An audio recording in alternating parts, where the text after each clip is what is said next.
What's good, YouTube? It's your boy 2K the God. My man Sess is not here for this evening, but I got my man Kashad coming in his place. Welcome to the Gods of Boxing Talk. Kashad, how you doing, fam? What's good, man? How y'all doing out there? All right. Now, I know people are waiting on our 2016 recap. No doubt we just trying to get our ducks in order. Already got my picks. Seth's already got his picks. We just trying to get our ducks in order. The video's coming. We also got some topics on that particular segment that I'm thinking about adding into there as well. So not quite ready yet, but we will be doing it pretty soon. But for now, we still got to talk about what's hot. And what's hot right now, dog, I know you know, because if I know, you know, Kashad.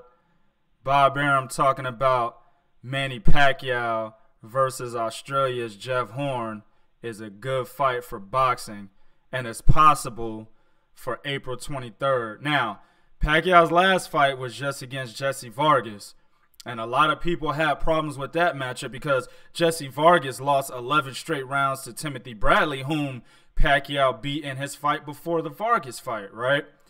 So people are like, oh, that's a bullshit matchup. You know, Jesse Vargas, while he is the WBO 147-pound champion, he's not a guy who should be getting in the ring with an elite fighter like Manny Pacquiao. This is an easy fight. This is another, Bob Arum in-house matchup.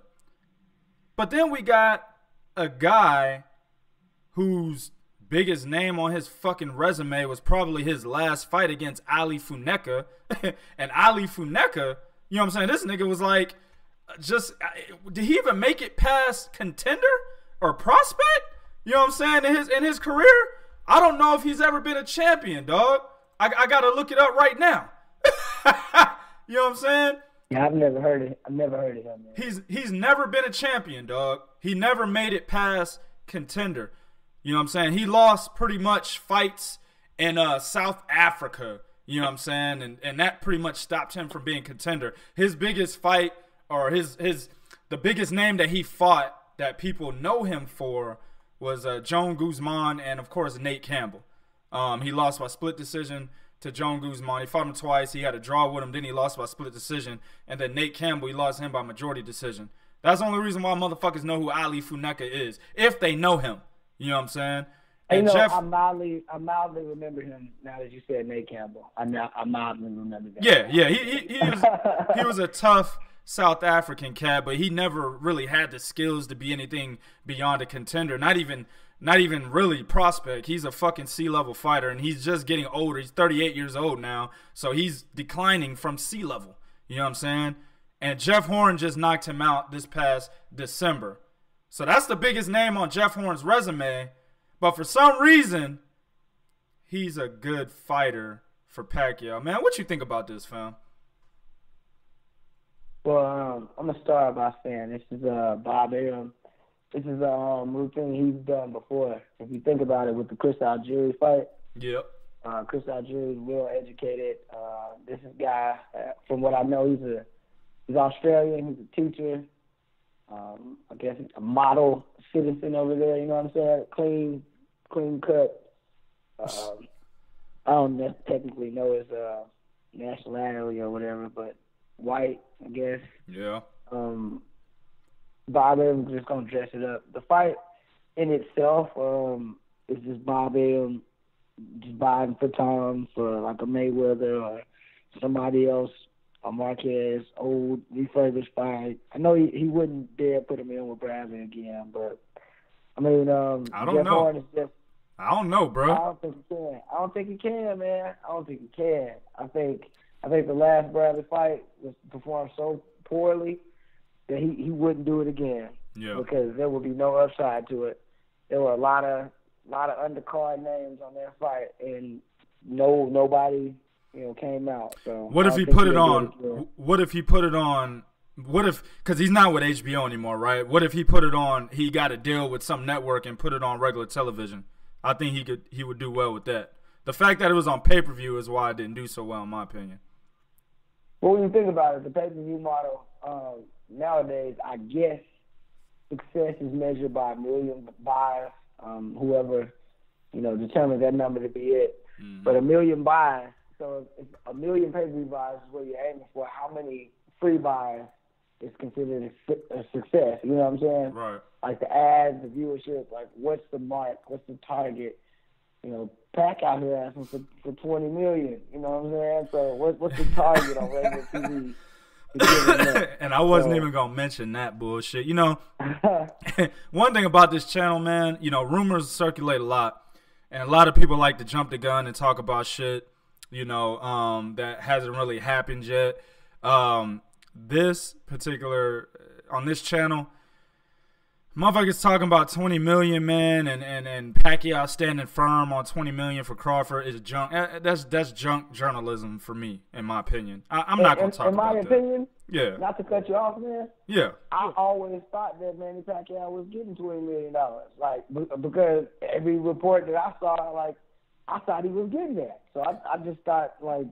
With Mayweather, how he was getting 32 from Showtime and shit like that, I always thought that Manny was getting that type of bread. I'm not gonna lie. Like so, I mean, while it may be junk journalism, I just was like, well, I mean, shoot, I didn't think that was much if you already got that in the Bradley fight and everything like that. So yeah, see, for me, it's just.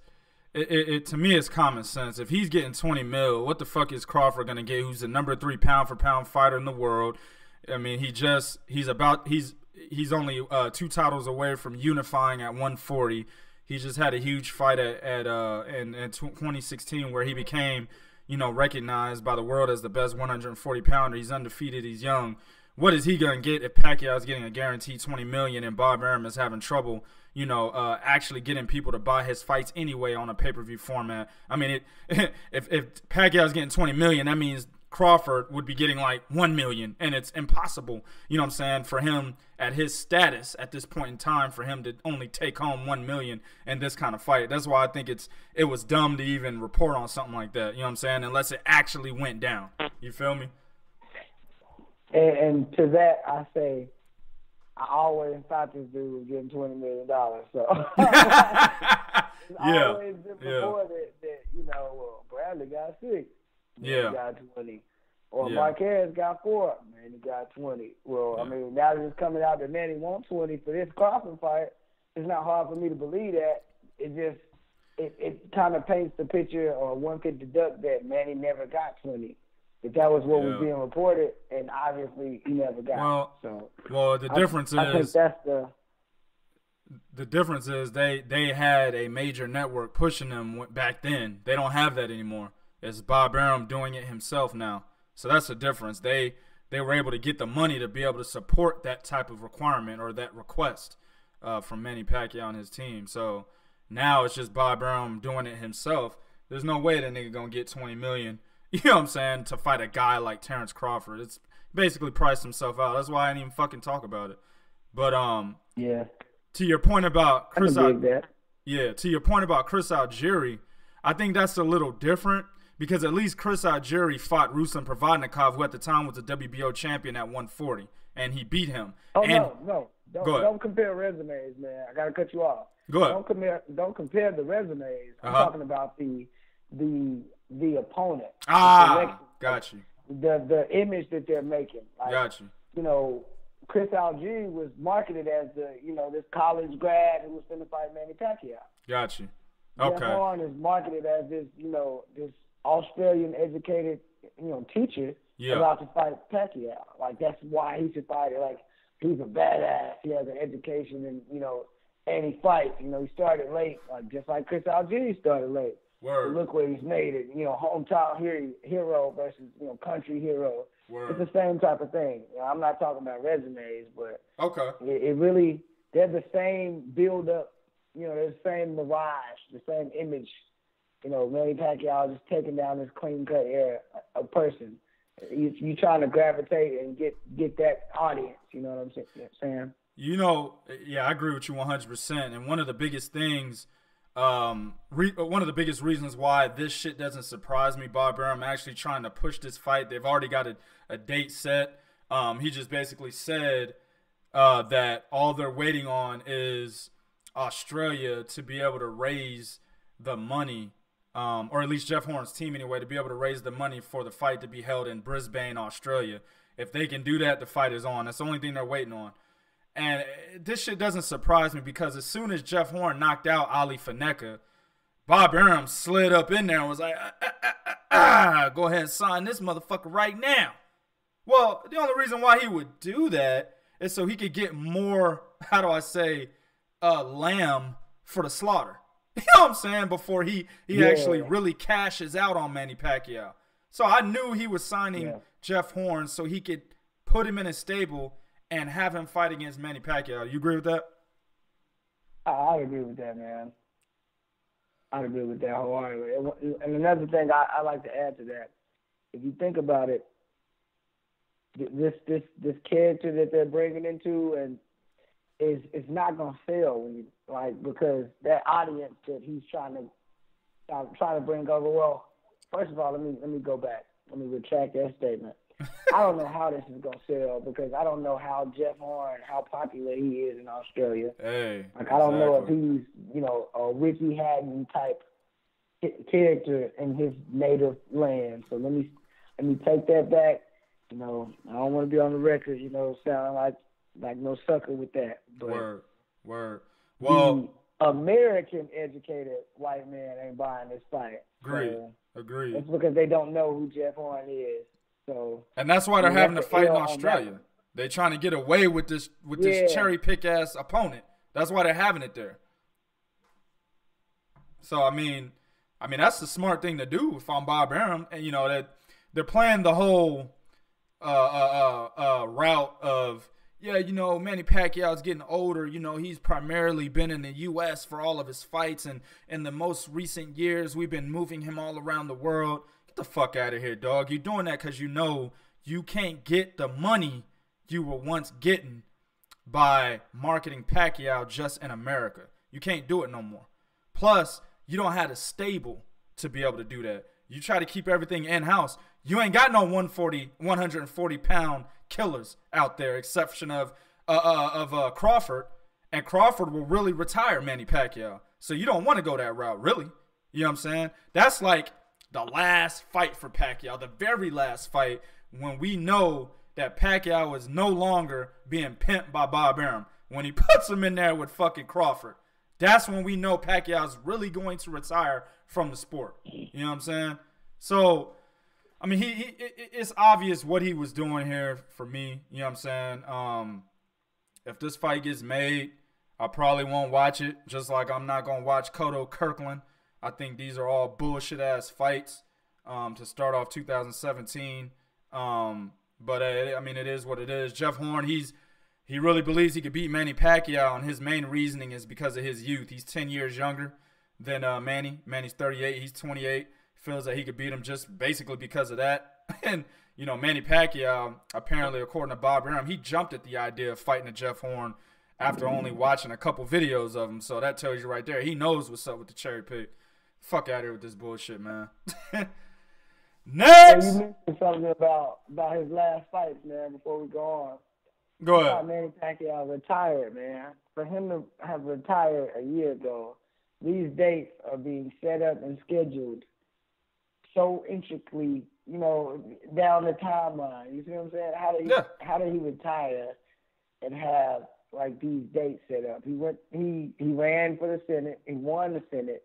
The Senate was supposed to, he was supposed to be so busy that he was going to be gone. And the farewell fight with Bradley was a good way. It would have been a great swan song. Yeah. But, he just keeps kind of coming back. So he's obligated. That whole retirement talk just to get people to buy that fight? He's obligated, brother. He can't leave Arum. He's obligated. Manny Pacquiao retires when Bob Arum says so. I've been telling niggas this shit for years. When he was Senate, I got in arguments with lots of people when I said he was going to come back. And motherfuckers are like, no. He's done, bro. He's done. He's really done. No, he's not. Bob Arum didn't say he was done yet. When old Bobby says, hey, you're done, or he dies first, that's when Pacquiao can retire. And we're seeing it now. This is why. So, you got anything else you want to add? Nah, man, that's it, dude. All right. Next. So, Daniel Jacobs, who recently just got his name back from me, you know what I'm saying? I no longer call him Daniel Eugene Rutherford Jacobs. You know what I'm saying? His name is Daniel Jacobs. And quite frankly, I don't agree with anybody out there disrespecting him. You know what I'm saying? I'm fucking with y'all now, but Daniel Jacobs will be having Virgil Hunter assist his head trainer Andre Rozier in training for the upcoming Triple G fight. Now, he's not going to be an assistant trainer or anything like that, but he's going to be in the camp giving advice, letting Daniel Jacobs know what he feels he needs to do to actually win this fight with Triple G. Now, in my opinion, if he's in there, Virgil Hunter needs to tell Daniel Jacobs that he needs to learn how to fight on the inside. Now, I've told people time and time again, learning how to fight on the inside is something you can't learn overnight. That's something that you have to hone over a long period of time, a career in boxing. You can't just walk in the fucking ring during training and learn how to do inside fighting in 15 minutes. You know what I'm saying? And that's what I really believe beats Triple G is inside fighting, going to the body, and counterpunching at mid-range distance. I think that beats Triple G. Daniel Jacobs doesn't have either one of those things. Now, he has a huge punch, and that can always be something dangerous for any fighter that's in the ring with him. But I'm willing to trust Triple G's chin, you know what I'm saying, over Daniel Jacobs' chin if either one of them lands first. What do you think, man? Do you think Virgil Hunter is going to be a good thing for him? I mean, I have my doubts about that at first because, number one, I was thinking that, you know, you've been with Rozier. That's how you say his name, right? Rozier. Yeah. You've been with him all this time, and now you want to go to Virgil Hunter, who's kind of like we all see him as like an alpha male trainer. You know, I think he's a phenomenal trainer, but he's also he has to be a head trainer. I don't see Virgil Hunter being a good assistant coach. You know what I'm saying? Yeah. He's like a Greg Popovich like entity. So I had my doubts about this at first, but then I watched a video interview of Virgil Hunter where he was talking about he's known Rozier for like 20 years and they go way back and he's known Danny. And I was like, well, maybe this could work in some form or fashion. I think it'll be good to have Virgil Hunter's eye there, but at the end of the day, Virgil Hunter ain't in the corner. If he's not the chief, trainer, like you said, inside fighting, I'd agree that that's going to be something that would slow Gennady down. We saw what it did to Sergey Kovalev. Yeah. But I'm just going to be honest. If Virgil ain't leading the training camp and Rozier ain't teaching it, you know what I'm saying? Like, it could clash, or you don't want to confuse a fighter going into the biggest fight in his life. You know what I'm saying? You don't want him to have a convoluted message between two, I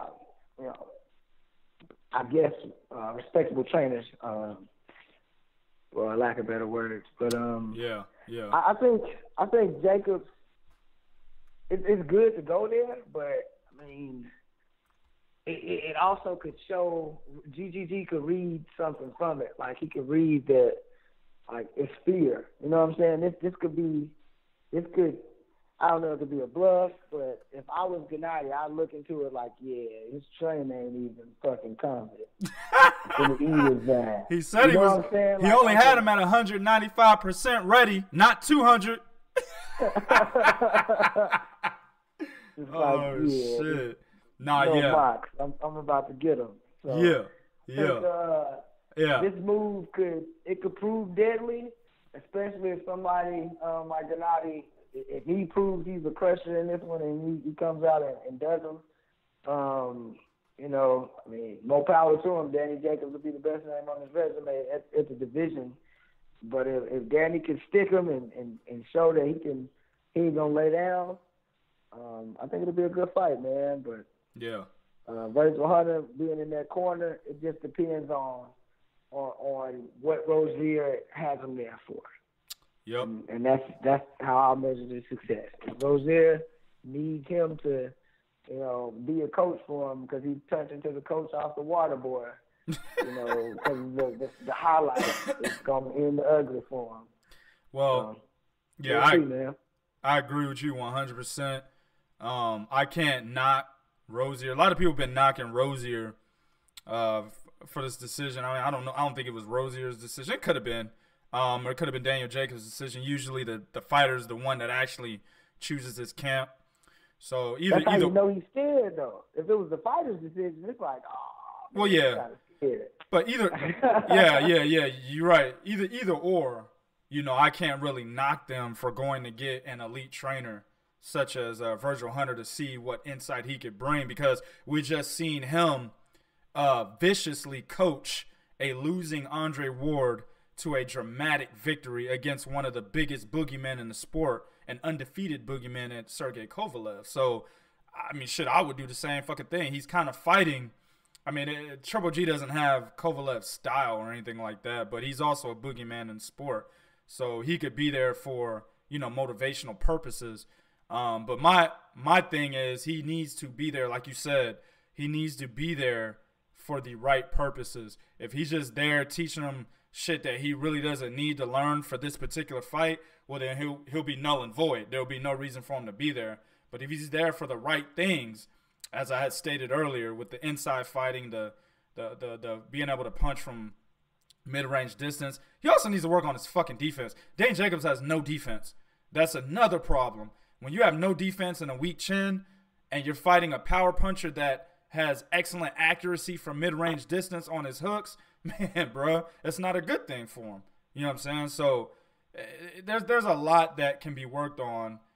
Me personally, I don't believe we'll be ready for Daniel Jacobs by the time this fight happens. They should have brought in Virgil Hunter back in January of 2016 and was working with the nigga since then. Then it probably would have been, a good look or a good fit, and we would have seen some changes. But I just think it's too close to the fight for Virgil to actually change some of the negative tendencies that Daniel Jacobs has against a guy like Gennady Golovkin. So, I mean, I can't knock it, but I just don't think it'll work. All right. Next. Oh, bro. Kashad, man. I hate talking about this nigga sometimes, man. At one point, I used to look at this guy, and I used to look at how he carried himself into the ring, press conferences, walks into the ring while he's in the ring in his corner, giving interviews. I was like, damn, this motherfucker's a real fighter. He shows no emotion. Look at him. Like, he just won, and he just has this regular look on his face. Now he's turned into kind of a diva / bullshitter. You know what I'm saying? Mainly because he's just in the sport for the money. And I'm talking about Miguel Cotto. You know what I'm saying? We know his fight is coming up with James Kirkland. It's actually like 15 minutes away from me, as I stated in previous videos. I will not be attending. I don't give a fuck if the goddamn tickets are $1 a piece. I will not be attending. You know what I'm saying? I will not be buying this on pay-per-view. But he states recently that he really wants the Canelo rematch. That's what he really wants. Recently he's quoted as saying, if Canelo wants to erase what happened, meaning in their first fight, I'm right here. Now, what the fuck could he possibly be talking about, dog? Because I had Canelo winning. What are we erasing? You know what I'm saying? Dog. You want him to take the W and make an L, man.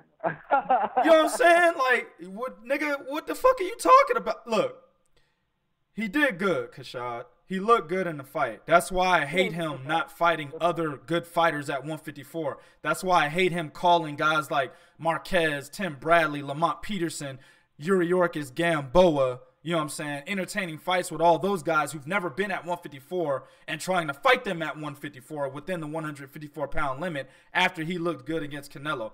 I think he actually looked good enough to beat Jermell, not Jamal, not the one that just knocked out J-Rock, the one that almost lost to John Jackson. I think he's good enough to this day, still good enough to give Jermell Charlo some problems. You know what I'm saying? So when I see that and I see him trying to cherry pick his next fucking opponents so he could get the right kind of payday, you know what I'm saying? I can't agree, you know what I'm saying, with him, with his opponent choices. So let alone I can't agree with his state of mind in this scenario. Dog, I had Canelo beating you 117-111. I watched the fight again. I had Canelo beating you 116-112. Either way, Canelo beat you, dog. You didn't do what the fuck is Canelo gonna erase? If I'm Canelo, I'll be like, oh shit, hell yeah, nigga, that's another. You know, my last payday was $5 million. I'm gonna want more than you now, dog. You got 15 against me. I got 5. Now we gonna switch it. I'm getting 15, bitch. That's what I'd do if I was Canelo. I'd be like, hell yeah, we can rematch, but I'm gonna get more money because I whooped your ass and took your belt.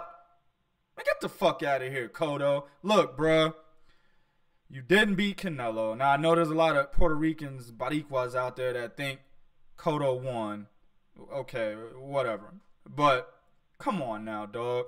He making it seem like he beat the hell out of Canelo, and Canelo is, like, trying to walk away from what should have been a loss, like what he did against Arislan Delora. This fight was nowhere near as close as the fight with Arislan Delora was. Man, what you think about this comment?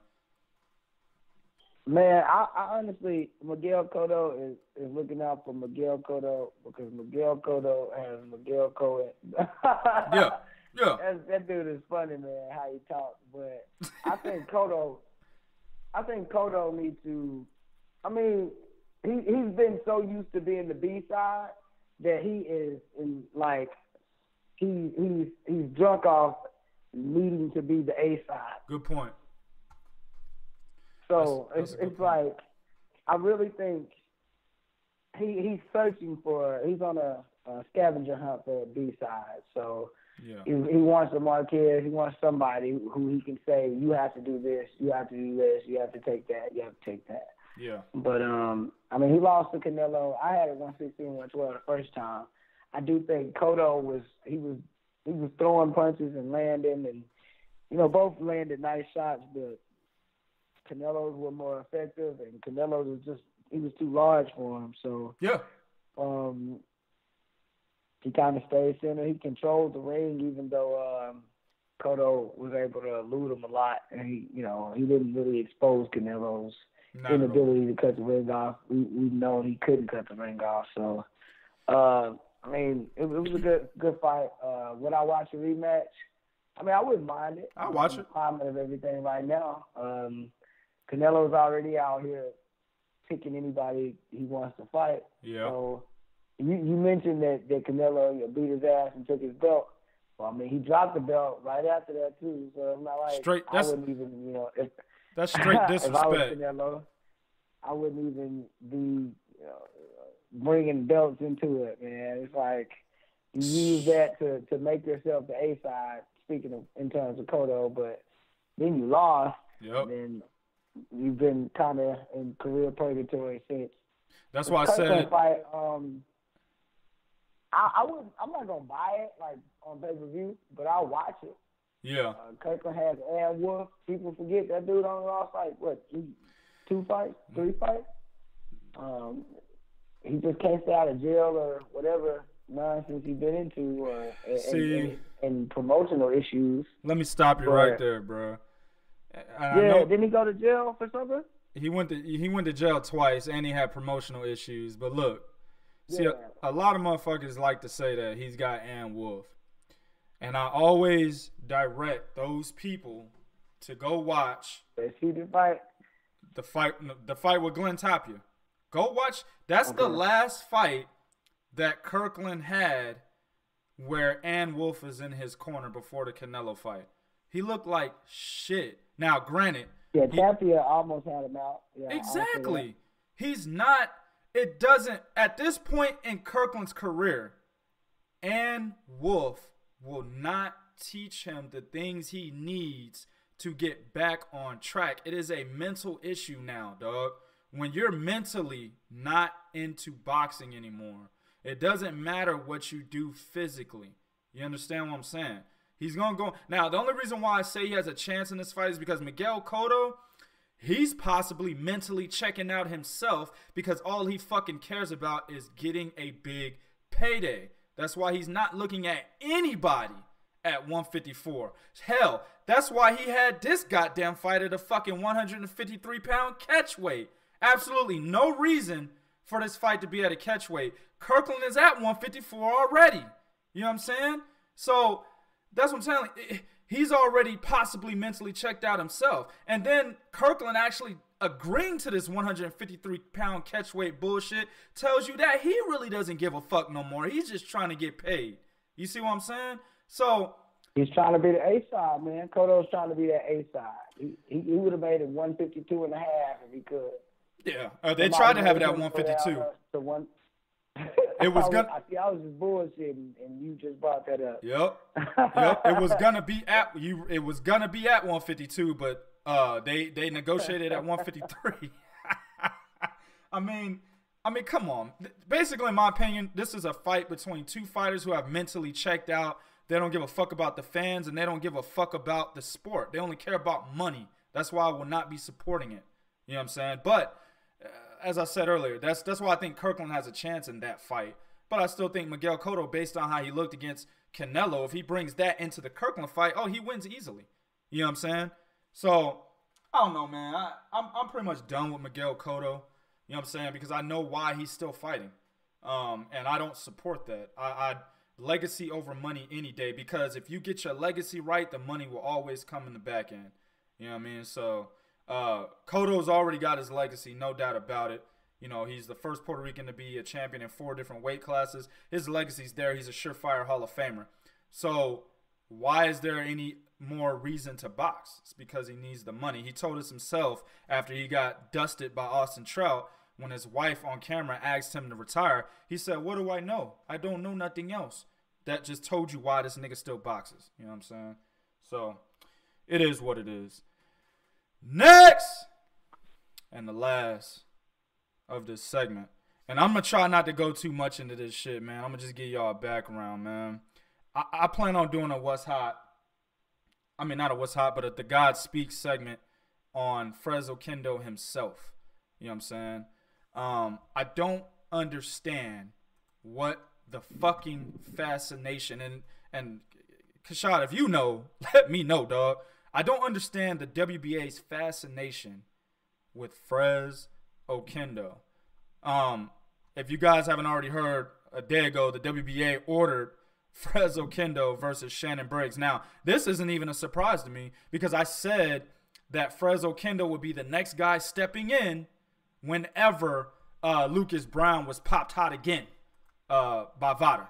You know what I'm saying? I said it as soon as I seen that fucking story break. I said, yo, the next person getting ready to fight Shannon Briggs for the WBA regular title is going to be Oquendo.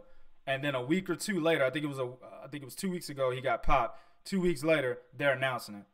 Now, the background on this is back in 2014. I've said it before, I'll say it again just to remind you and for the new listeners. Oquendo loses a close majority decision to Ruslan Shagaev for the vacant WBA regular title.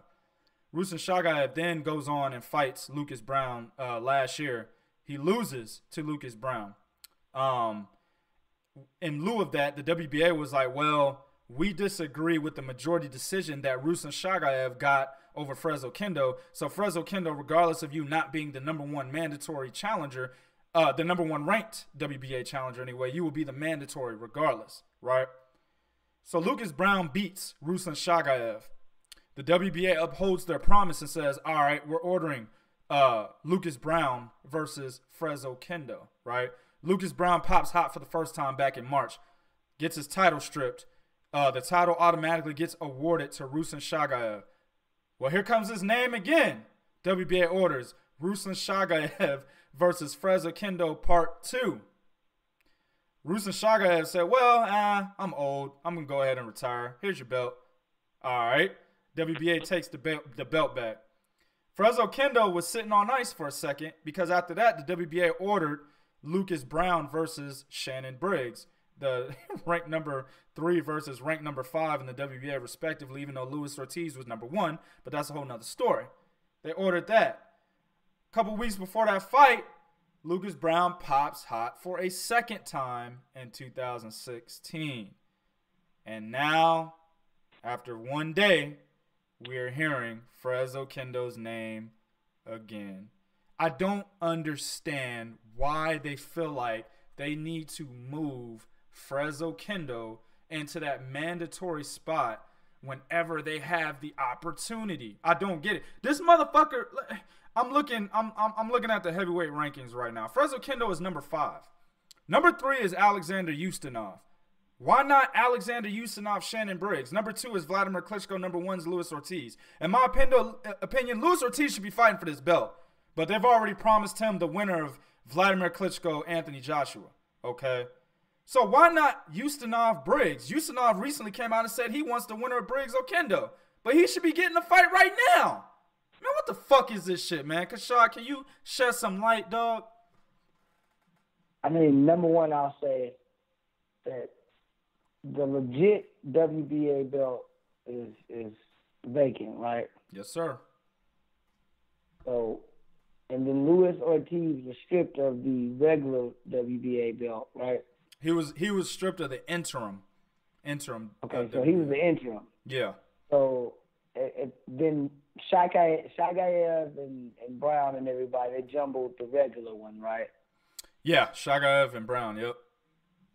The fact that I talked about 3 belts is why I don't give a damn about Oquendo, Briggs, Ortiz. It's so colluded it doesn't make any sense. You know what I'm saying? Yeah. I don't really.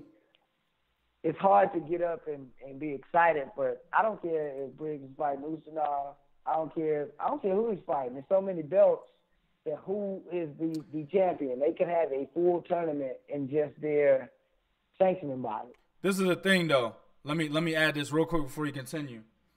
If you're the WBA regular champion, you're still recognized as one of the 4 champions of the 4 major sanctioning bodies, even though you're the regular champion. Like Daniel Jacobs, even though he's not the WBA super 160-pound champion, he's still recognized as a champion of one of the 4 major sanctioning bodies. So it counts. That's one thing to keep in mind. Yeah, I understand that, but what I'm saying is, if Tyson Fury was still the WBA champion, right, it counts that Tyson Fury won all those belts from Vladimir Klitschko, right? I agree, absolutely. So it counted. Yes, At the time that it counted, somebody else had a belt as well. And when Tyson Fury went into recess, that somebody else was just kind of elevated, right? Yeah. Because it should have been, like, in my opinion, Luis Ortiz should be the WBA champion right now. Yes, sir. Nobody should be fighting. He shouldn't be waiting for Vlad and Joshua. He shouldn't be waiting for Oquendo, Ustinov, Briggs, whoever, Big Baby Miller.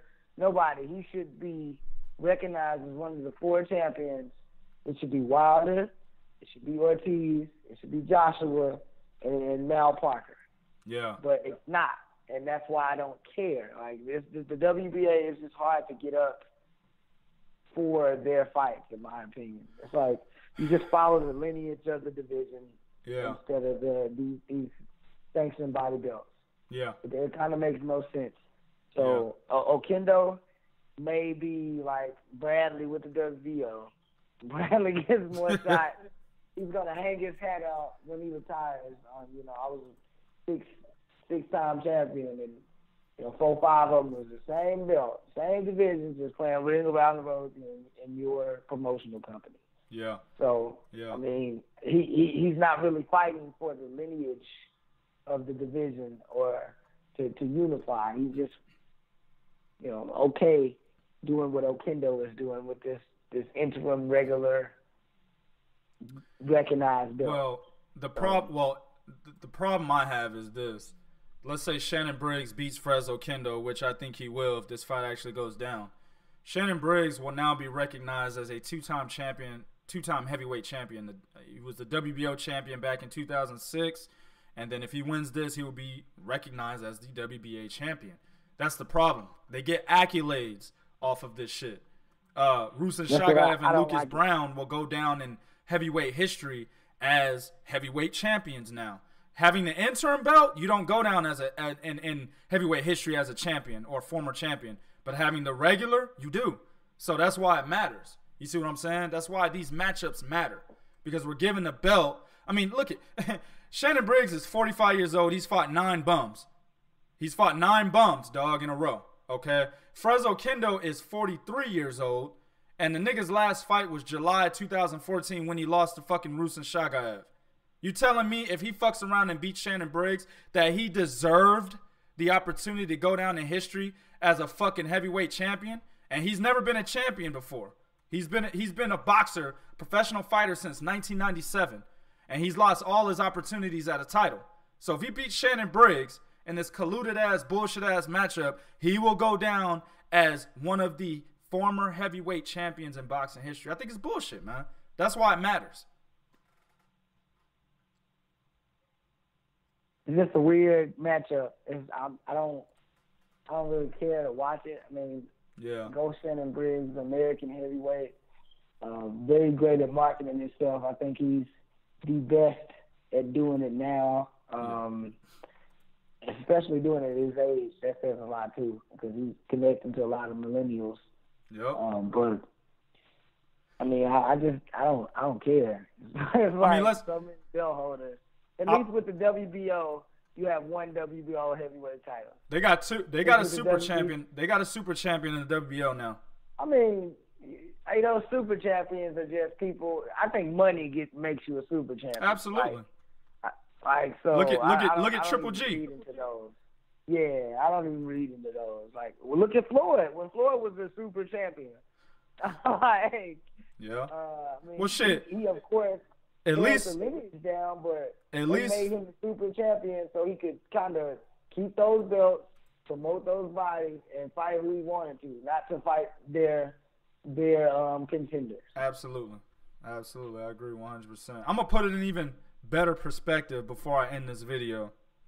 Let's say Shannon Briggs right now was 52 years old, 51, whatever, 51 years old, right? Yeah. And he beat Oquendo in this WBA regular title match.